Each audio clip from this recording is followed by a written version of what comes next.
Hello, dear ones. This is Pernilla. I am aware that I have been talking a lot about the matrix again lately and kind of combine it with the longing. And once you start following the flow that I'm kind of flowing with, there's so many things that just start making sense. It kind of all comes together and you realize why it is really important to know that what we see, hear, taste, touch, smell, and think, that is the matrix. That is the mind matrix or the five sense mind. Because when we don't know that, we are engaging with it 24/7 as if it's true. But part of the awakening process that so many of us, I don't know if it's all of us, but many of us are going through, it is not just to wake up to who we are, which I think is a very beautiful part of the journey when you just start realizing, like, oh, I, and start feeling that. It's so precious and it's so big. It's so all encompassing. It's like everything. It's like there's certainly no borders. It's just all of it.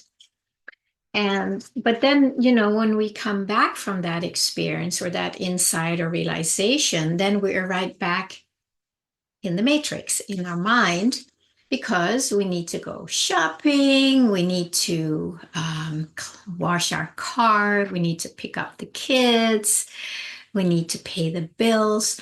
So we're right back into the matrix.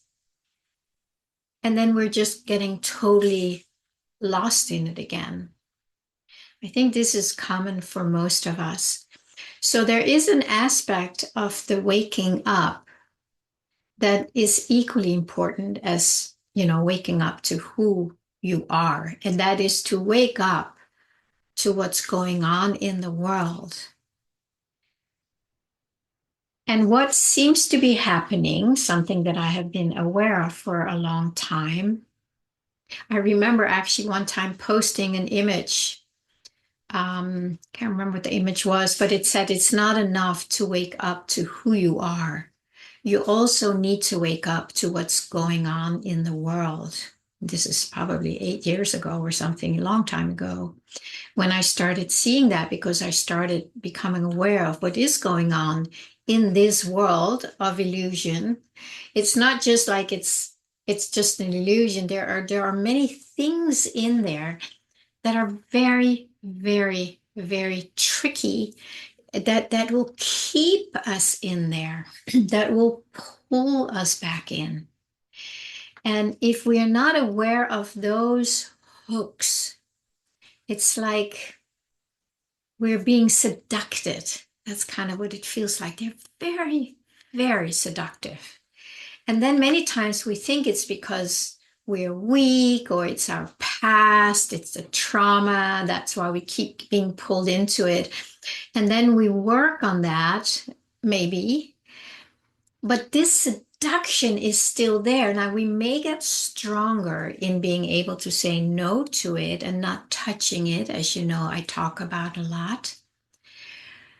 And that's very, very helpful because then there is this separation that starts happening between who we are, who we think we are, and what is going on in the world, and how we still believe it and give it our energy. So as we start seeing what is going on in the world, and I know it is very, very, very hard to realize that for most people, because we have these ideas that these people are good and they're doing it, because it's good for us and for our safety. And that is a very, very tricky one, or they're using fear tactics to, pull us in to find ways to feel safe. And we all do it until we don't, until you start seeing what's happening. Then you go, oh, that's why I keep being pulled into this. It has nothing to do with me. There's nothing wrong with me. So right there, you may save yourself 10 years of therapy or whatever you're doing to work on yourself. And I do believe there's a very important reason to do that, so we keep unhooking and unhooking. But many people, they go back in and then they go and I need to find out this and then there's that. And it just kind of never ends, this self-improvement project that we have all been programmed to work to do. And so let us do enough of it so that you can see that this thing that keeps pulling you back in is part of the matrix. It is part of keeping you engaged in the matrix. It needs our emotions. It needs our addictions, and it needs our attachments. It needs that from each and every one of us to stay alive. I'm going to say that as often as I need to from now on till who knows when. Because that is such an important piece to wake up to see that you feeding it is exactly why it is still there. It is so opposite, isn't it, of what we believe. So with all the things going on in the world right now, the energies are like so intense. Now, I don't know if it's true, but it's kind of feels like so many people are waking up to what's going on, and many others are waking up to who they truly are. So it's like the matrix is like, oh no, you can't leave. They're putting out extra things, extra scare tactics, maybe, or extra seductive beliefs to keep getting the food from you and I. I know it sounds weird, and I do agree with that. It sounds really bizarre.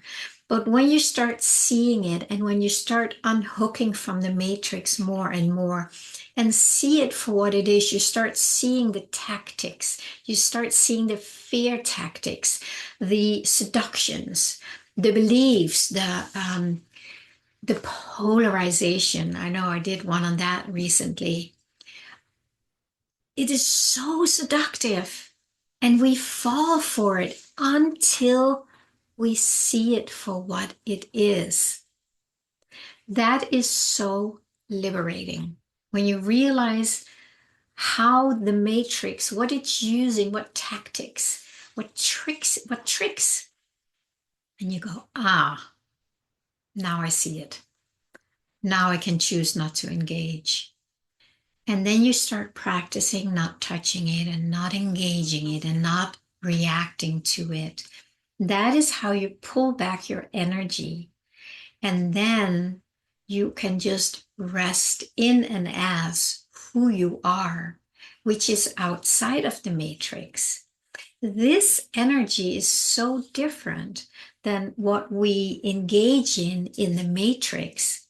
So now we can start engaging in that and getting curious about what it is. It's like that's when you go into prayer and show me what is this? I can feel it, I can sense it, I feel this I am, I can sense into the field, but what is it? And then you let yourself stay open to receiving the wisdom that can come from there. So the two things today that I want to really emphasize is that it is not enough just to wake up to who you are, unless it is such a big awakening that the whole matrix, the whole illusion just has zero power over you anymore. Zero meaning, zero interest. Doesn't mean we can enjoy it. I enjoy a lot of things in here, but I have to be careful and see which ones are seductive and which ones want to pull me in, where my emotions want to get start hooking onto it. So that's the one thing. And then it's just to really, really start being more open. Let yourself be surprised, maybe, that some of the things that you were believing about the world, about certain institutions, about certain books, about certain scientists. I'm not telling you what you should believe or not, but I am inviting you to just be curious and not just believe these big institutions blindly, in case you still are, and just go like, something's not right here. That doesn't make sense. And that's when you know how to tune into your soul sense or your sixth sense, where you feel this like, something is not right here. Something is off. So you start trusting that. And then you start listening to that and you let that inform you. It's like something is off here. What is going on here? And then you learn to just not engage with those things to the best of your ability. I know there are many things we can't avoid engaging in because our whole life, everybody's lives are wrapped around it. But the more of us do that, and that's why I want to keep just bringing this out as an invitation, because the more of us disengage and then engage here instead, we are taking out the fuel, the meals that we feed the matrix. We stop feeding the matrix, and it's going to collapse at some point simply out of malnourishment.